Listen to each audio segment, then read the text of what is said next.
السلام علیکم، میں ہوں غوث سیوانی۔ کیا آپ جانتے ہیں کہ بر صغیر میں قرآن کریم کا پہلا ترجمہ کس نے کیا؟ یہ خوش قسمتی شاہ ولی اللہ محدث دہلوی رحمۃ اللہ تعالی علیہ کی قسمت میں لکھی ہوئی تھی۔ شاہ صاحب علم و فن میں مینار نور کی حیثیت رکھتے تھے، جس سے ایک عہد نے روشنی پائی۔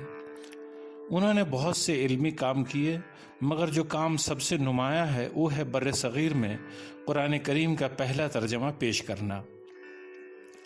انہوں نے فتح الرحمن کے نام سے قرآن کریم کا فارسی زبان میں ترجمہ کیا، جو بر صغیر میں پہلا ترجمہ قرآن تھا۔ یہ ترجمہ بہت سے تراجم کا پیش خیمہ ثابت ہوا۔ چونکہ یہ اپنی طرح کا پہلا کام تھا اور لوگوں کو لگتا تھا کہ قرآن کا ترجمہ کرنا بے ادبی ہے، لہٰذا مخالفت بھی خوب ہوئی۔ عوام سے لے کر علماء تک نے مخالفت کی۔ لوگوں نے گستاخانہ رویہ نہیں اپنایا، بلکہ تلواریں لے کر بھی نکل پڑے۔ جب دھیرے دھیرے لوگوں کو بات سمجھ میں آئی کہ قرآن کا مقصد انسان کی ہدایت ہے، اور جو لوگ عربی نہیں جانتے وہ تعلیمات قرآن کو بھی نہیں سمجھ سکتے، تو مخالفت کی آواز کم ہوئی۔ یہی نہیں، ہندوستان کی دوسری زبانوں میں ترجمہ کے لیے بھی لوگ آگے آئے۔ اس کے بعد اردو میں بھی قرآن پاک کا پہلا ترجمہ عمل میں آیا، اور اب تک سینکڑوں کی تعداد میں اردو، فارسی اور دوسری زبانوں میں قرآن کریم کے تراجم ہو چکے ہیں۔ ہندوستان کی لگ بھگ سبھی زبانوں میں قرآن پاک کے ترجمے ہو چکے ہیں۔ اسی طرح شاہ صاحب کی پہل کے سبب آج قرآن فہمی کا عمل آسان ہو گیا ہے۔ شاہ ولی اللہ محدث دہلوی رحمۃ اللہ علیہ مختلف علوم و فنون میں مہارت رکھتے تھے۔ انہوں نے درس و تدریس میں مصروفیت کے باوجود مختلف موضوعات پر عربی و فارسی میں کتابیں تحریر فرمائیں۔ یہ کتابیں علم و فن کا خزانہ ہیں۔ ان کی تحریر کردہ کتابوں کے نام کی فہرست بہت لمبی ہے۔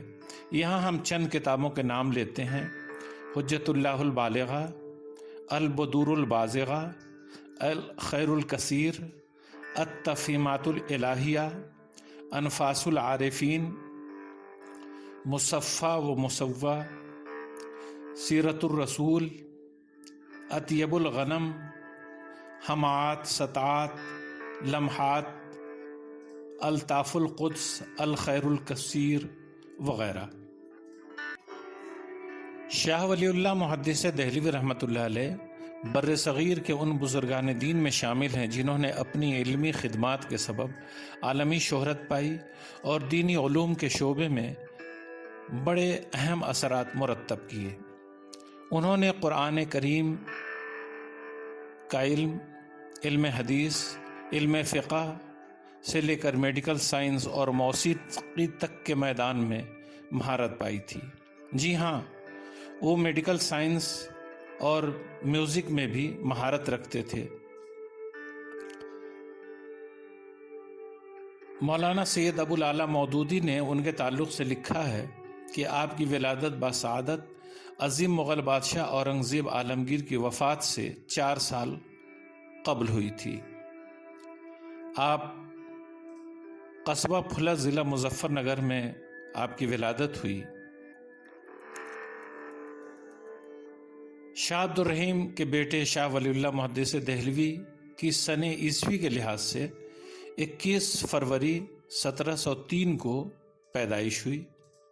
وہ نسبی اعتبار سے فاروقی تھے، یعنی خلیفہ دوم حضرت عمر فاروق رضی اللہ تعالیٰ عنہ کی اولاد سے تھے۔